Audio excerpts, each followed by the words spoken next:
Yeah, how's it going guys? Stars here. So it's been more than a year since the GTX 950 came out, and back then the reviews were positive. It ran almost all games at 1080p at like 50 to 60 frames per second, but that was back then, and more demanding and horribly optimized games have come out in the past year. So I'll be putting this card to the test and see how it does with the newer PC titles. As the specs, I'll leave it somewhere on the screen for you guys, but in terms of features, it had support for DirectX 12, OpenGL. It was based off the Maxwell architecture. I believe it was the last card to come out of the Maxwell architecture. I did all my testing on this i3-6100 because I think that's what a realistic situation is, what one might pair their 950 with, the 4 threads, dual core.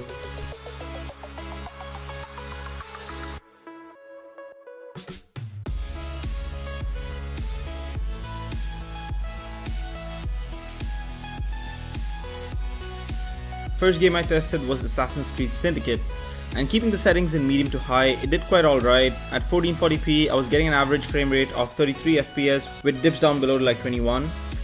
1080p is where I feel this card really fits in with most of these games. I got an average 52 FPS, which is completely playable. However, it did dip down below to like low 30s when I was riding the cart around at really high speeds. GTA 5 was a game of Q1 2015, but I had to include it because it's so darn popular.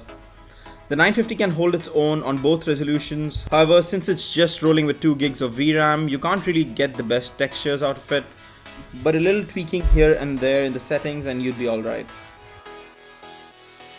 Dark Souls 3 was a popular title of 2016. It was definitely unplayable at 2K in medium settings, but then again this card is more of an entry-level 1080p card.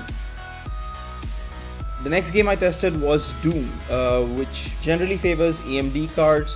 In like high intensive situations, it was struggling to keep 30 FPS. It's fine if you have like a 720p monitor, but I wasn't too happy with the 1080p performance. Battlefield 1 is a pretty well optimized game, and with a little tweaking around in the settings, the 950 was able to hold high 50s most of the time with dips down to like mid 40s. If you drop the settings to low, you could even play it on 1440p. Titanfall 2, another EA title and my favorite game of 2016. And again we can see the GTX 950 with some tweaking. I got the game to run at an average FPS of 58, but in outdoor maps with a lot of shit hitting the fan, it did drop down to high 30s. So you guys can definitely see the pattern right now. 1080p, medium to high, 50ish FPS. Now I don't like mentioning all big demanding AAA titles, so for you MMORPG fans out there, I tested Black Desert Online. Now the CPU is also a major factor in performance in MMOs, but I was able to play BDO in mostly high settings at 2K resolutions with stable frame rates. And for you RTS fans, Civilization 6 got an average FPS of 31 on 2K. It's not really an RTS, it's turn-based, so TBS. But yeah, the 1080p max setting 60 frames per second, so that's great. Next game is, this GPU is not really well suited for Hitman though. Average FPS of 35 with dips down to mid 20s. The final AAA title I tested is Mafia, and man did it look bad. At medium to high settings it got an average FPS of 33. I had to keep the textures to low to stay above 30 frames per second, so the game looked like crap. In the 950's defense, it's the game's optimization that sucks really. Anyways, lastly, I tested a bunch of esports games. Dota, League of Legends, Smite ran perfectly at 2K resolutions with over 60 FPS with max settings. Overwatch seems to be the most demanding esports title, and with everything set to high, not ultra. I was hitting 70 FPS mark. Even with 1080p ultra, I got like a decent playable frame rate. At 2K, I had to drop down the settings to medium, and even then I wasn't able to hit the stable 60 frames per second, but I feel it was still playable. And that's all the games I tested. I think I covered a broad array of games. Now my final thoughts. Obviously there's the successor to the beloved 750 Ti, and it's a small evolution to be honest. It does have a higher TDP and does require a 6-pin power connector.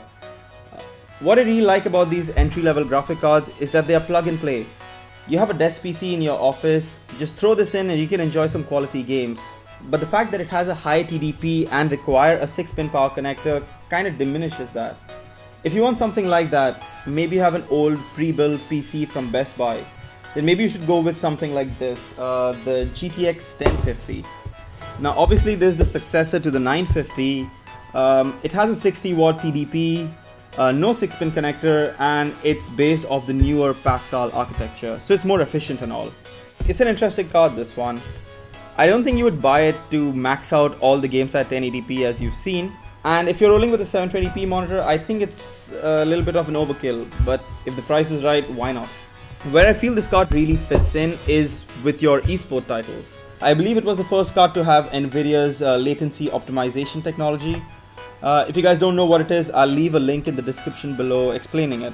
But in short, it basically gives you an edge in these competitive MOBA games like League and Dota.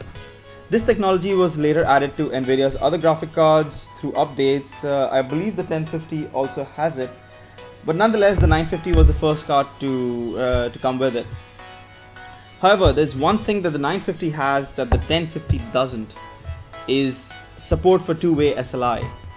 Now, Linus Tech Tips did do a video on the GTX 950 SLI, and he was getting performance close to a single 970, which is pretty impressive if you ask me. Another thing I feel the 950 might be better at than the 1050 is with overclocking. Now, since it's drawing more power from the 6-pin connector, I think it should get a better clock speed than the 1050. However, there's no data to support it, so I'll be doing an overclocking comparison between these two hopefully in the next coming weeks. Anyways guys, that's it for the video. Don't forget to hit the like button and comment if you want to know something I might have missed out, and please do subscribe to my channel. I will be uploading my full review on the GTX 1050, and soon after that I'll do a small form factor gaming and rendering PC build around this. So a lot of good content lined up, and I hope you guys would like it. Anyways, take care guys, see ya.